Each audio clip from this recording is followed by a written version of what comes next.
నమస్తే, welcome to Aadya media. నేను మీ స్వర్ణ. చాలా రకాల బయోపిక్స్ చూసాం. ఇప్పుడు పవన్ కళ్యాణ్ బయోపిక్ అంటూ ఒక వార్త హల్చల్ చేస్తుంది. ఇంతకీ ఇందులో వాస్తవం ఎంత? దీని గురించి మాట్లాడడానికి మనతో పాటు ఉన్నారు మా colleague Balu. Hello Balu. Hi స్వర్ణ.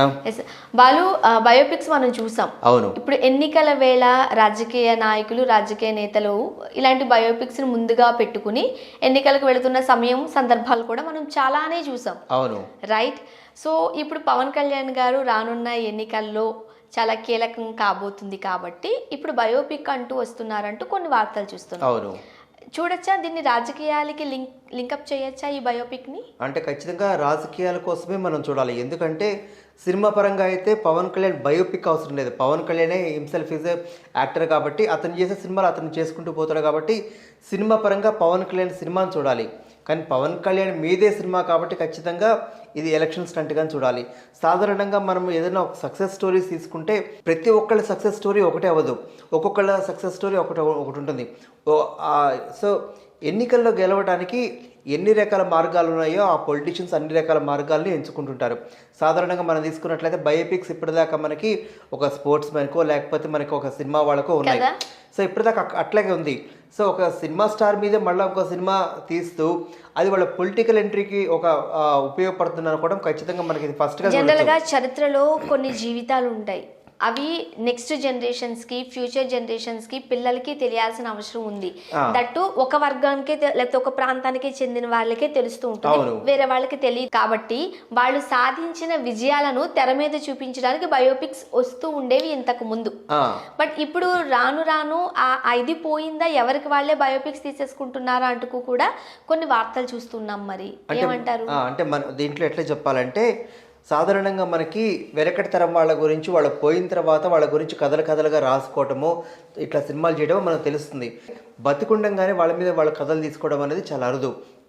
ఉదాహరణకి MS ధోని మీద, ఎందుకంటే ఆల్మోస్ట్ అతను క్రికెట్ కెరీర్ అయిపోయిన తర్వాత బయోపిక్ తీశారు. అట్లాగే కపిల్ దేవ్ మీద వాళ్ళ క్రికెట్ కెరీర్ అయిపోయిన తర్వాత తీశారు.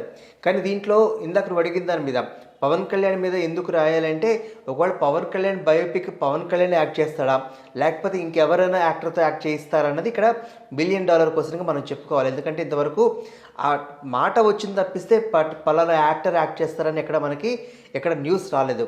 సో దీని ప్రకారం తీసుకున్నట్లయితే ఎలక్షన్ స్టంట్లో పవన్ కళ్యాణ్ ఏం చేయాలనుకుంటున్నాడు, ఎందుకంటే ఆ నిడివి 2-2.5 గంటలు ఉంటుంది.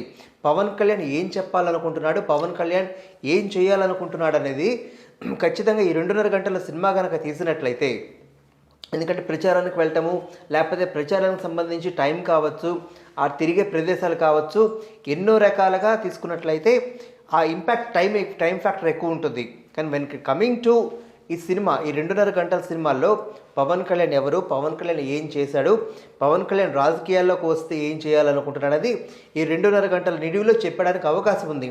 సో ఇది ఒక ఇన్స్ట్రుమెంట్ మాత్రమే. ఖచ్చితంగా దీనికి ఇన్స్పైర్ అవుతారని ఖచ్చితంగా మనం చెప్పుకోలేం. ఇంపాక్ట్ ఉంటుందా అంటే ఖచ్చితంగా ఇంపాక్ట్ ఉంటుంది. ఇప్పుడు ఉదాహరణకి మనకి కపిల్ దేవ్ సినిమాకి సంబంధించి కపిల్ దేవ్లో అంతకుముందు ఉన్నటువంటి క్వాలిటీస్ ఏంటో తెలియదు. 83లో ఉన్నటువంటి వరల్డ్ కప్లో ఇప్పుడున్న జనరేషన్ ఎవరు చూడాల. సో అట్లాంటిది కొన్ని విషయాలు తెలిసే అవకాశం ఉంటుంది. అంత మాత్రాన ఇప్పుడున్న ట్రెండ్లో మళ్ళీ కపిల్ దేవ్కి మళ్ళీ ఫ్యాన్ ఫాలోయింగ్ ఉంటుందని, అతనికి ఆరాధించే వాళ్ళు ఎక్కువ ఉంటారని ఆ ఇంపాక్ట్ ఉండకపోవచ్చు. అదేవిధంగా పవన్ కళ్యాణ్ సినిమా తీసినంత మాత్రాన అతని పొలిటికల్ ఎంట్రీ కావచ్చు, పొలిటికల్ గ్రోత్కి కావచ్చు, అది ఒక్కటే సాధనం కాదు. కాకపోతే ఏంటంటే నేనేం చెప్పాలనుకుంటున్నానంటే అదొక ఇన్స్ట్రుమెంట్ మాత్రమే. ఇప్పుడు ఉద్దానం కిడ్నీ సమస్య గురించి పవన్ కళ్యాణ్ పోరాడాడు, దాని మీద కొంచెం హైలైట్ చేయొచ్చు. లేదా పవన్ కళ్యాణ్ ప్రచారం కోసం వెళ్తే లక్షల జనాభా వస్తున్నారు ఏంటి, కానీ ఓటు వేయట్లేదు, దాని మీద పవన్ కళ్యాణ్ చాలాసార్లు స్పందించాడు.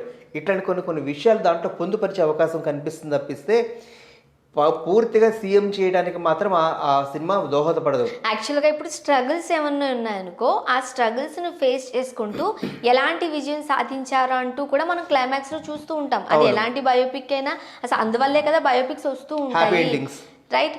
ఇప్పుడు మరి పవన్ కళ్యాణ్ గారు తీసుకుంటే లక్షలాదిగా జనాలు వచ్చారు, ఓటు వేయలేదు అంటే ఒక నెగిటివిటీ, అది చూపిస్తారా? చెప్పలేము. అది చెప్తున్నా కదా, ఇప్పుడు చాలా సందర్భాల్లో ఒక పబ్లిక్ మీటింగ్ పెడితే సీఎం అని చెప్పి అరుస్తూ ఉంటే పవన్ కళ్యాణ్ వాళ్ళని వారించి మీరేమో సీఎం అని చెప్పి నా సభకు వచ్చి నన్ను అరుస్తారు, ఓటు మాత్రం మీరు వేరే పార్టీకి వేస్తున్నారు, మీరు అటు పార్టీకి ఓటేసే పని అయితే నన్ను సీఎం అనొద్దంటూ ఇట్లాంటి కొన్ని సంఘటనలు ఉన్నాయి. అంటే కేవలం ఒక ప్రచారానికి వెళ్ళినంత మాత్రాన లేకపోతే ఒక చోట సభ పెట్టినంత మాత్రాన సీఎం అయిపోతారని అనుకుంటే ప్రతి ఒక్కళ్ళు సభలు పెడతారు. ఎందుకంటే ఒక చరిష్మా రావడానికి పెద్ద టైం పట్టక్కర్లేదు. ఇప్పుడు ఢిల్లీ సీఎం అరవింద్ కేజ్రీవాల్ తీసుకుంటే ఒక గవర్నమెంట్ ఎంప్లాయీగా ఉన్నటువంటి వాడు రాత్రికి రాత్రి ఒక దేశ రాజధాని లాంటి ఢిల్లీ లాంటి దానికి సీఎం అయిపోయాడు. అంటే ఇప్పుడున్నటువంటి మీడియా ఎఫెక్టివ్ ఎంత ఉంటుందంటే మనలో ఉన్న మంచిని కానీ మనలో ఉన్న చెడుని కానీ ప్రపంచానికి తెలియపరచడానికి ఒక చాలా తక్కువ ఒక నిమిషం నిడివి ఉన్నటువంటి వీడియో చాలు దాన్ని వైరల్ చేసి మనము మంచిగానో చెడుగానో మారడానికి. ఈ నేపథ్యంలో సినిమా అనేది మాధ్యమం ఎట్లా ఉంటుందంటే ఎక్కువగా యూత్ ఆధారంగానే ఉంటుంది. ఎందుకంటే పవన్ కళ్యాణ్కి యూత్ ఫ్యాన్ ఫాలోయింగ్ బాగా ఎక్కువ ఉంటుంది కాబట్టి ఖచ్చితంగా ఆ సినిమా యూత్ వరకు ఉండే అవకాశం కనిపిస్తుంది. మరో పక్కన చాలామంది ఓటు వేయాలంటే ఏం ఆలోచిస్తారంటే అనుభవం ఖచ్చితంగా చూస్తారు. వీళ్ళు ఏం చేస్తాడు లేకపోతే వీళ్ళు ఏం చేయగలరు. అనుభవం లేకపోయినా గెలిచినటువంటి ఒకే ఒక రాజకీయ నేతగా మనకి ఎన్టీ రామారావు గారు తప్పిస్తే ఆ తర్వాత చిరంజీవి వచ్చిన తర్వాత కూడా పీఆర్పీ పార్టీలో పెద్దగా ఏమీ ఎఫెక్టివ్ లేదు. అదేవిధంగా యాత్ర అనే పేరుతో రాజశేఖర రెడ్డి గారు పాదయాత్ర చేసినటువంటి దాని మీద ఫిల్మీ చేశారు మమ్మూటిని పెట్టి. దానివల్ల సీఎం అయ్యారంటే చెప్పలేం. అదొక్కటే ఫ్యాక్టర్ కాదు, నేను అంటుంది అదొక్కటే ఫ్యాక్టర్ కాదు. పాదయాత్రలో ఏం జరిగింది, ఎవరెవరితో ఏం మాట్లాడారు, ఎవరెవరి సమస్యలు. ఎందుకంటే ఎక్కడో జరిగినటువంటి ఒక విషయాన్ని ఒక ఉదాహరణకి ఒక కడపలో జరిగింది, అది గుంటూరు జిల్లా వాళ్ళకు విశాఖపట్నం వాళ్ళకు తెలిసే అవకాశం ఉండకపోవచ్చు, అన్ని కవర్ అవ్వకపోవచ్చు. ఇప్పుడు ఏం సాధించారని బయోపిక్ లో చూపిస్తారు అనేది కొంతమంది వర్షన్. దీనికి త్రివిక్రమ్ శ్రీనివాస్ గారా లేకపోతే హరీష్ శంకర్ అంటూ కూడా పేర్లు వస్తున్నాయి. ఎలా చూపించాలి, ఏం చూపిస్తారు అనేది ఖచ్చితంగా హీరోయిటిక్ గానే చూపించాలి. పవన్ కళ్యాణ్ ఎంత ఉత్తముడు, పవన్ కళ్యాణ్ ఏం చేశాడు, పవన్ కళ్యాణ్ ఆలోచన విధానం ఎట్లా ఉంటుంది. అండ్ ఇంకొకటి పవన్ కళ్యాణ్ 3 పెళ్లిళ్ళ విషయం కూడా హాట్ టాపిక్ అయితే ఉంటది కాబట్టి దాన్ని కూడా కన్విన్స్ చేయగలగాలి. దానికి సంబంధించి అప్పుడే కానిస్టేబుల్ షోలో పవన్ కళ్యాణ్ క్లారిటీ ఇచ్చేశాడు. ఈసారి 3 పెళ్లిళ్ళు అంటే మాత్రం మీ దవడ వాయి కొడతారంటే చాలా ఘాటుగానే పవన్ కళ్యాణ్ స్పందించాడు. అంటే ఇవన్నీ ఉన్నప్పటికీ కూడాను పవన్ కళ్యాణ్ హీరోయిజంకి సంబంధించి ఎట్లా ఉంటుంది, పవన్ కళ్యాణ్ ఒక పాలిటిక్స్లోకి వస్తే ఎట్లా ఉంటుంది, ఇవన్నీ చూపించే అవకాశం ఉంటుంది. ఖచ్చితంగా హీరోయిటిక్గానే ఉంటుంది. అదేవిధంగా పవన్ కళ్యాణ్కి సంబంధించి ఎందుకంటే గతంలో పీఆర్పీ పార్టీ పెట్టినప్పుడు నాగబాబు ముందు ఉండి అన్ని ఊళ్ళకి తిరుగుతూ ముందర కాస్త జనాల్ని మొబిలైజ్ చేసి కేవలం కుల సంఘాలు, రాజకీయ సంఘాలు, అన్ని సంఘాలని తీసుకుంటూ అసలు పార్టీ పెడితే ఎట్లా ఉంటుంది, ఎంతమంది ఓటేస్తారు, ఎంతమంది సపోర్ట్ చేస్తారు, ఇవన్నీ ఒక బ్యాక్గ్రౌండ్ సర్వే జరుగుతుంది. ఇక్కడ కూడా ఖచ్చితంగా అదే జరుగుతుంది. పవన్ కళ్యాణ్ కావచ్చు లేకపోతే హరీష్ శంకర్ కావచ్చు, ఖచ్చితంగా వీళ్ళని ఎలివేట్ చేసే విధంగా. ఇప్పుడు ఇన్ని స్ట్రగుల్స్ ఫేస్ చేసి నిజంగానే ఎలక్షన్స్ లో విన్ అయ్యి ఒక సీఎం అయిపోయారు అనుకో, ఆ తర్వాత బయోపిక్ తీయడానికి ఒక అర్థవంతంగా అవసరం లేదు. మనం గెలిచిన తర్వాత ఇప్పుడు ఏం చెప్పాలి, మనం చెప్పుకోకర్లా నేను గెలిచానని. మన సక్సెసే ఆ స్టోరీ లాస్ట్ గెలిచినట్లుగా చూపిస్తారా మరి, అంతే. Happy ending. నేను ఇందాక అదే అంటున్నాను, హ్యాపీ ఎండింగ్. పవన్ కళ్యాణ్ వస్తే ఏం చేస్తాడు ఇప్పటిదాకా. ఎందుకంటే పవన్ కళ్యాణ్ గురించి ఎక్కడ నెగిటివ్ ప్రాపగండా లేదు ఎక్కడ కూడాను. త్రివిక్రమ్ తీసుకో, లేకపోతే పవన్ కళ్యాణ్తో వర్క్ చేసిన వాళ్ళు ప్రతి ఒక్కళ్ళు ఏం చెప్తారు, పవన్ కళ్యాణ్కి చిన్నప్పటి నుంచి కూడా బాగా పుస్తకాలు చదివే అలవాటు ఉంది, సమాజం పట్ల బాగా అవగాహన ఉంది, లేకపోతే సమస్యల పట్ల అవగాహన ఉంది, దానికి స్పందించే గుణం ఉంది. అంటే అంత పాజిటివ్ పాయింట్స్ తప్పిస్తే అక్కడ నెగిటివ్ పాయింట్స్ చెప్పారంటే మనం ఎక్కడ చూడలేదు. నెగిటివ్ పబ్లిసిటీ పవన్ కళ్యాణ్కి లేదు. ఎందుకు ఓటు వేయలేదనే దానికి ఖచ్చితంగా ఆన్సర్స్ అది ప్రజల్లోకే ఉంటుంది. ఎందుకంటే ఓటు వేయాలంటే చాలా ఫ్యాక్టర్స్ ఉంటాయి. అనుభవం చూస్తారు, సామర్థ్యం చూస్తారు.